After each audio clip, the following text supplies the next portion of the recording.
Ringworm infestation, വട്ടച്ചൊറി അല്ലെങ്കിൽ പുഴുക്കടി എന്ന് പറയും. ടീനിയ എന്ന ഫംഗസ് മൂലം ഉണ്ടാകുന്ന രോഗമാണ് ഇത്. ഇതൊരു ഫംഗൽ ഇൻഫെക്ഷൻ ആയതുകൊണ്ട് തന്നെ ഇതിന്റെ പ്രധാന ലക്ഷണം എന്ന് പറയുന്നത് അസഹനീയമായ ചൊറിച്ചിൽ തന്നെയാണ്. നമ്മുടെ ഈ പേഴ്സണൽ തിങ്സ്, നമ്മുടെ ഡ്രസ്സുകൾ, ഈ പറഞ്ഞ ടവല്, സോപ്പ്, ഇങ്ങനെയുള്ള സംഭവങ്ങളെല്ലാം ബാക്കിയുള്ളവർക്ക് ഷെയർ ചെയ്യാനായിട്ട് കൊടുക്കാതിരിക്കുക. നമ്മുടെ ജെനൈറ്റൽ ഏരിയയിൽ അല്ലെങ്കിൽ തുടയെടുക്കുകളിൽ, അതേപോലെ സ്ത്രീകളിലാണെങ്കിൽ ബ്രസ്റ്റിന്റെ താഴെയൊക്കെയാണ് ഇത് വളരെ കോമൺ ആയിട്ട് കാണുന്നത്. സോ ഇത് പൊതുവെ ആരും പുറത്ത് പറയില്ല. സ്വയമായിട്ട് തന്നെ ട്രീറ്റ്മെന്റ് ആണ് ആദ്യം ചെയ്യുന്നത്. ആദ്യം നമ്മളിപ്പോൾ ചൂടുവെള്ളത്തിലൊക്കെ ഒന്ന് കഴുകി നോക്കും. എന്നിട്ടും ചൊറിച്ചിൽ മാറുന്നില്ല എന്ന് കാണുമ്പോൾ പിന്നെ ഏതെങ്കിലും ഫാർമസിയിൽ പോയിട്ട് ഓയിൽമെന്റ്സ് മേടിക്കും. എന്നാൽ ഇങ്ങനെ ചെയ്യുന്നത് അവർക്ക് കംപ്ലീറ്റ് ആയിട്ടൊരു റിലീഫ് കിട്ടാറില്ല.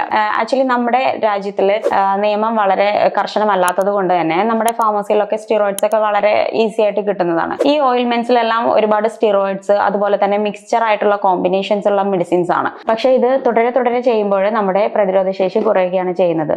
പ്രോപ്പർ ആയിട്ടുള്ള ഒരു ട്രീറ്റ്മെന്റ് നമ്മൾ എടുക്കുന്നതിന് വേണ്ടിയിട്ട് നമ്മളൊരു ഡോക്ടറെ കൺസൾട്ട് ചെയ്യണം. അതേപോലെ തന്നെ കൺസൾട്ട് ചെയ്ത് നമ്മൾ ഉള്ളിലേക്ക് മരുന്ന് കഴിക്കുകയാണ് വേണ്ടത്. അത് മാത്രമല്ല, നമ്മുടെ ലീഷൻസ് പോയി എന്ന് വെച്ചിട്ടുണ്ടെങ്കിൽ നമ്മൾ മെഡിസിൻ കഴിക്കുന്നത് സ്റ്റോപ്പ് ചെയ്യാൻ പാടുള്ളതല്ല. ഡോക്ടർ നിർദ്ദേശിക്കുന്ന അനുസരിച്ച് എത്ര നാളാണോ കഴിക്കേണ്ടത് ആ കോഴ്സ് നമ്മൾ കംപ്ലീറ്റ് ചെയ്യാൻ വളരെ ശ്രദ്ധിക്കേണ്ടതുണ്ട്. Velith Homeopathy, on a mission to cure.